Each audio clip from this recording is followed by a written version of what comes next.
is a third generation 1988 IROC convertible. This is a one family owned car, California car, its entire life until it got to us. This car's got just over 40,000 original miles. The whole fuel system's been completely gone through, brakes, new wheels, tires.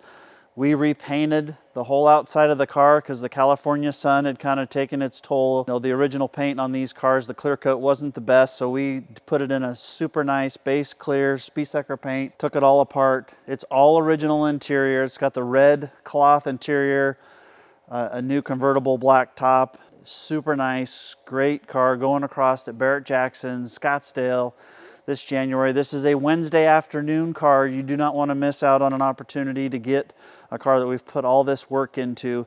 The IROCs are coming up extremely strong this last year.